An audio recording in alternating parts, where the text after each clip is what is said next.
Hi everyone. Today we are going to discuss about the anticholinergic drugs. Actually, we have discussed about the cholinergic system and cholinergic drugs in the previous video. Let's go into the anticholinergic drugs. It's just nothing but the agent that blocks the effects of acetylcholine on the cholinergic receptors. Actually, it has acetylcholine. Acetylcholine in the cholinergic receptor, it blocks the effects of acetylcholine. That's why it's called as cholinergic blocking or parasympatholytic drugs. There are two agents. There's one is antimuscarinic and second one is antinicotinic. And also it has, in the antinicotinic agents, is divided into two blockers, ganglionic and neuromuscular blockers. It also includes atropine and other pro-related drugs. Let's go into the antimuscarinic agents. In antimuscarinic agents, they are of various kinds. It is a drug that blocks the muscarinic receptors. It also involved in heart, CNS, smooth muscles and glands. The belladonna alkaloids are involved in the antimuscarinic agents. What drugs are involved in the belladonna alkaloids? Is there two types, atropine and scopolamine. These two drugs are involved in the belladonna alkaloids, atropine and scopolamine. Atropine is not just a derived drug from Atropa belladonna, and second one scopolamine. It is derived from the Iocyanus niger. I will repeat it. Antimuscarinic agent is just a block that blocks the muscarinic receptors, and its actions are involved in CNS, heart, smooth muscles and glands. There are two types of drugs involved in the antimuscarinic agent, atropine and scopolamine. They are derived from the belladonna alkaloids. Atropine is derived from Atropa belladonna and scopolamine is from Iocyanus niger. Their classification is listed as here. First, anticholinergic agents is divided into antimuscarinic agents, and second one is antinicotinic agents. Antinicotinic agents is divided into two, ganglionic blockers and neuromuscular blockers. And the ganglionic blockers are nothing but the NN blockers, and the neuromuscular blocker is the NM blockers. There is a classification of anticholinergic agents of three types: natural one, semi-synthetic and synthetic. First, natural. Natural is a belladonna alkaloids, that is atropine and scopolamine. Scopolamine is also known as iosine. The second one is semi-synthetic. In the semi-synthetic, drugs are involved are homoatropine, ipratropium bromide, thiotropium bromide. Homoatropine, ipratropium bromide, triotropium bromide. The third one is synthetic. In the synthetic, they are involved as mydriatics, antispasmodic antisecretory agents, and the third is anti-Parkinsonian agents. Next, we go into the natural alkaloids, that is the belladonna alkaloids, atropine.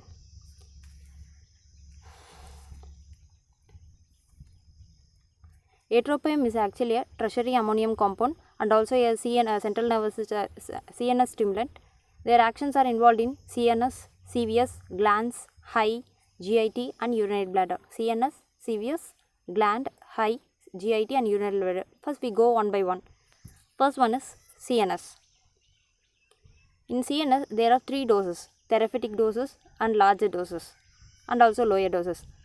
In therapeutic doses, it is just a mild effect will be involved. It can produce anti-Parkinsonian effects and also reduces the cholinergic, suppresses the vestibular depression. These are the therapeutic dose of atropine in the central nervous system. Mild effect produces anti-Parkinsonism, reduces cholinergic system, suppresses the vestibular depression. At larger doses, it leads to excitement, hallucination, paralysis, coma, restlessness and finally to death. It can extend up to the death in the CNS. The second actions are CVS, cardiovascular system. At lower doses, it can lead to bradycardia.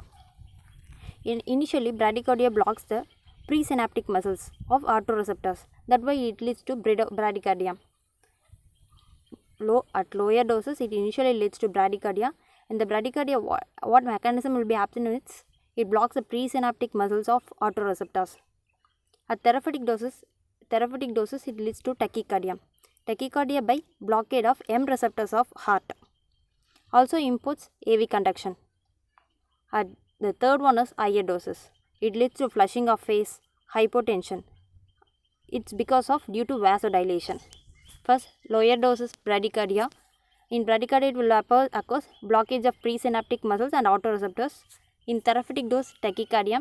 Tachycardia leads to blockage of M receptors of heart and also impedes AV conduction. And the third one is higher dose, flushing of face and hypertension due to vasodilation. The third one is glands. As actually we see before, CNS and CVS. The third one is glands. The gland, what will happen? Secretory glands, they are reduced due to blockage of receptors. Milk and bile secretion are not commonly affected. The skin and mucous membrane will become dry. It is also referred as anti-sialagogue. These are the actions involved in the glands. Secretions are reduced due to blockage of receptors, and milk and bile secretion will not be affected here. The skin, because of this blockage of receptor, skin and mucus will become dry. It is also an anti-sialagogue. The fourth one is smooth muscle. In the smooth muscle, there will be two, GIT and urinary bladder and bronchi. In the GIT, it will decreases the tone and motility of gut. Also causes constipation, relaxing the smooth muscles. These are involved in the GIT mechanism. The second, urinary bladder. Urinary bladder, its actions are involved as relaxing the detrusor muscle, increasing the tone and causing the urinary retention. GIT, urinary bladder. GIT, first GIT involved decreasing the tone, motility of the gut and also cause constipation, relaxing the smooth muscles. Second one is urinary bladder. It relaxes the detrusor muscle, increasing the tone and causes urinary retention. The third one involved in the smooth muscle is bronchi. It relaxes the bronchial smooth muscle and also reduces the secretion, produces a mucus plug-like formation. After CNS, CVS, glands, GIT, and let's we go into the high. What is the effects of atropine on the high? And atropine, it is actually an anticholinergic agent, causes passive mydriasis, and also there will be a loss of blurring of vision. It is due to paralysis of ciliary muscle. The lens will, due to the paralysis of ciliary muscle in the eye, the lens become flat, so there will be blurring of vision and photophobia. There is also a loss of light reflex. Intraocular pressure may rise in these conditions, and acute congestive glaucoma may be presented in the person with swallow chamber. Also causes mydriasis and relaxation of ciliary muscles. After the atropine, another drug involved in the eye are phenylephrine or epinephrine. It is a sympathomimetic agent. This causes active mydriasis like atropine and also doesn't cause cycloplegia. There will be no loss and intraocular pressure will be reduced in these conditions. Atropine and phenylephrine will be involved in the eye. Let's go into the after actions of atropine, pharmacokinetics of atropine. They are just absorbed from the conjunctiva and gastrointestinal tract. They can be distributed all over the body. It can also crosses the blood-brain barrier. Actually, the atropine will get metabolized in the liver and excretes unchanged in the urine. Let's go into the comparison between the atropine and scopolamine, that is the belladonna alkaloids. First, we go into the source of both the drugs. Source, both are belladonna alkaloids. Chemistry will be both are tertiary one, and the mechanism will be both blocks the muscarinic agents. And the source, atropine is coming from the Atropa belladonna, and the scopolamine is from the Iocyanus nigra, BB, blood-brain barrier. Atropine doesn't readily crosses this, but scopolamine will crosses and also produces CNS effects. In the CNS, atropine will get CNS stimulation, and also in scopolamine it will depress the CNS. Prominent actions on CNS will be atropine, confusion, excitement, hallucination, paralysis and also death. In scopolamine it will lead to sedation, drowsiness and amnesia. In condition of motion sickness, atropine will not be involved in this and scopolamine will be used. Duration of action in the atropine will be longer and in the scopolamine will be the shorter.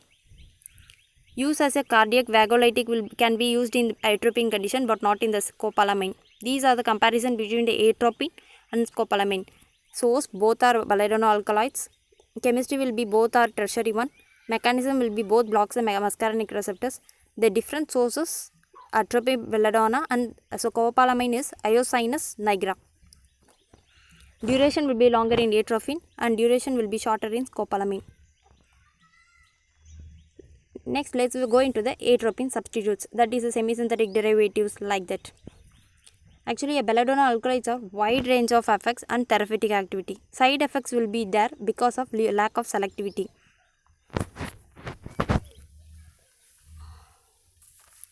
Let's go into the atropine substitutes. What organs are involved are? First, in the eye, mydriatics and cycloplegia. Derivatives will be omatropine, eukotropine, and cycloplegia, it will be the cyclophenolate and tropicamide. As an antispasmodic in the atropine substitute, the derivatives involved are propanthelene, methanthelene, dicyclomine, flavoxate, and clindamycin. In the peptic ulcer condition, pyrazipine and telanzapine will be involved. The fourth one is bronchial asthma. Bronchial asthma condition, ipratropium and thiotropium bromide can be used as an atropine substitute. And the fifth one is pre-anesthetic medication. Glycopyrrolate can be involved. And the urinary disorders, oxybutynin, tolterodine, propivarin, dicyclomine can be involved. Anti-Parkinsonian drugs. In the anti-Parkinsonian drugs, the derivatives of atropine substitutes are benazoxal, benztropine, trihexyphenidyl. These are the indications and derivatives of atropine substitutes involved in the high antispasmodic, ulcer condition, asthma, pre-anesthetic medication, urinary disorder, and anti-Parkinsonian drugs. Let's go into the uses of atropine and its substitutes.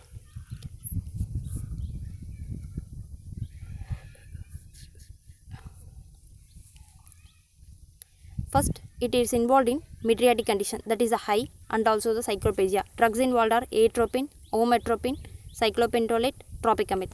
Tropicamide is preferred because it has shorter duration, and also in children, atropine will be efficacy. Therapeutic condition, it provides risk for high risk and hydrocyclitis and keratitis. And the common one is omatropine is a semisynthetic one. It has a less potential than the atropine one. Duration will be 1 to 3 days. And second, cyclopentolate. Cyclopentolate will be rapid onset and also duration of action will be in 24 hours. It's just 3 days, and cyclopentolate will be 24 hours.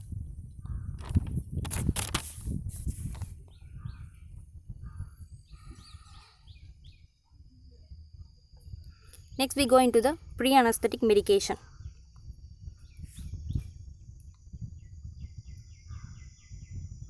In pre-anesthetic medication, it is atropine or glycopyrrolate can be used.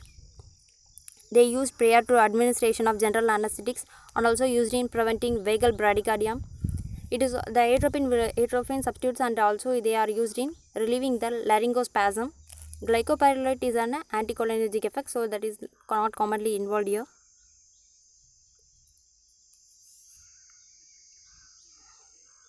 Next, antispasmodic condition.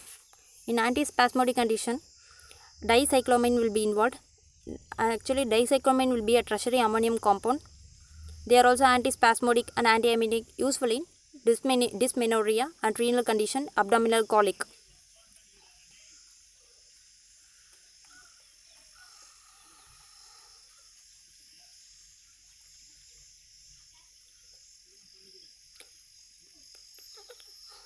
Next, it is also used in diarrhea and dysentery.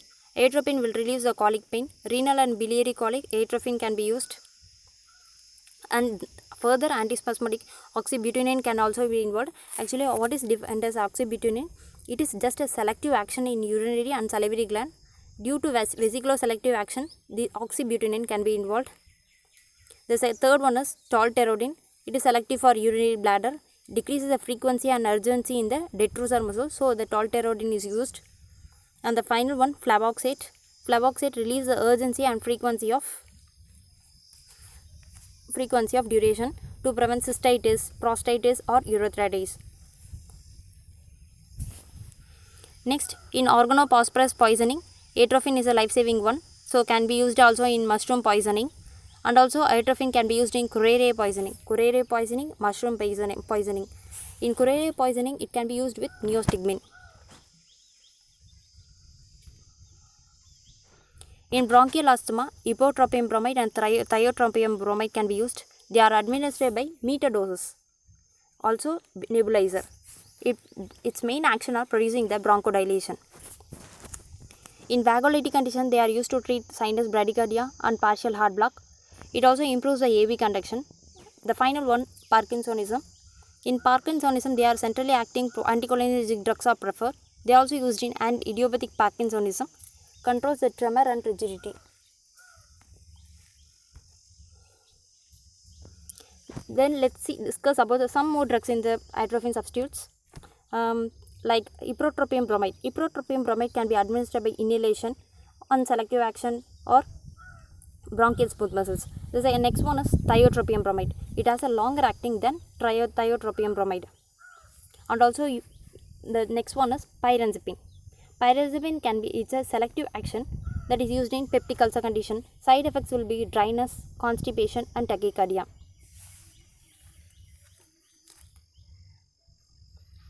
The drugs that be involved in the atropine substitutes are antihistamines, antipsychotics, tricyclic antidepressants, atropine derivatives. In antihistamines, diphenyldramine can be involved. Antipsychotics, chlorpromazine can be involved. Tricyclic antidepressant, imipramine can be involved. Atropine derivatives, glycopyrrolate can be involved. These are the drugs that are involved in the atropine substitutes. Next, let we go into the adverse effects of atropine and its substitutes.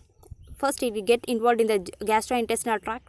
In gastrointestinal tract, dryness will be involved and difficulty in swallowing. And second one, high photophobia, headache and blurring of vision. In eye midriatic condition, due to the blockage of ciliary muscles, it will lead to photophobia and blurring of vision. The lens will become flat. That's why photophobia and blurring of vision will be common in the high effect. Urinary tract, difficulty in micturition and urinary retention. In the next one, CNS, at larger doses, it leads to coma and finally death. Severe condition, tachycardia, palpitation and tachypnea.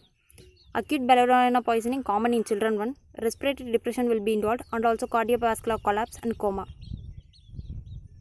These are now let's go into the scopolamine. Just before see as atropine, uses, adverse effects, actions of atropine and also substitutes. That is the natural one, semi-synthetic one, synthetic derivatives. Next we go into the scopolamine. It is another belladonna alkaloid. It produces just similar actions of atropine. At therapeutic dose, it leads to CNS depression with sedation and amnesia. Shorter duration than atropine. Actions are on high and secretory glands.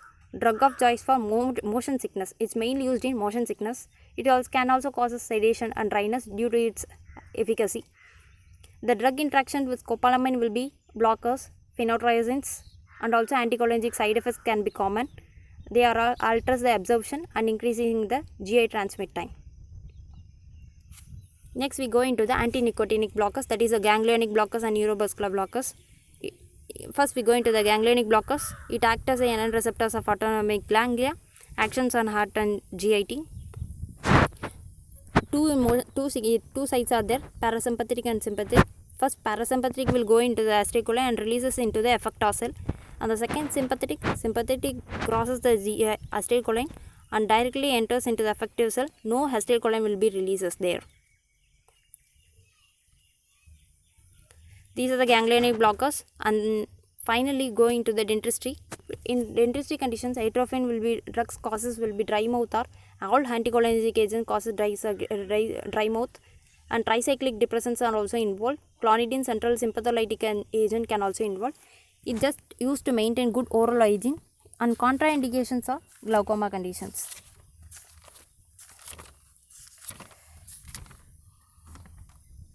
Next we go by revision. First, anticholinergics, it just blocks the effects of acetylcholine. Two receptors are there, antimuscarinic and antinicotinic. Antinicotinic will be divided into two, ganglion and neuromuscular. Antimuscular is involved in heart, CNS, smooth muscles. Tertiary ammonium compound is also there. These are of belladonna alkaloids. Atropine and scopolamine will be involved. Classification is natural, synthetic and semi-synthetic. Their actions are involved in antispasmodic, antiparkinsonism, atropine. And the actions of atropine can also involve in CNS, CVS, GIT, and other common atropine. Atropine on topical administration, it divides into paralysis of constrictor papilla and paralysis of ciliary muscles. In the paralysis of constrictor papilla leads to passive mitiasis, and the paralysis of ciliary muscles leads to psychoplegia. Then we go into the atropine substitutes, and then drugs are involved: antispasmodics, ipratropium bromide, CNS, CBS, GIT, and urinary tract. And the drugs involved in the atropine substitutes are antihistamine, antipsychotics, tricyclic antidepressant, atropine derivatives. These are the common one. And ganglionic blockers are parasympathetic and sympathetic one. And then in drugs involved in dentistry, all agents are involved and maintains good oral hygiene. Contraindication will be in the glaucoma condition. Thank you for watching this one.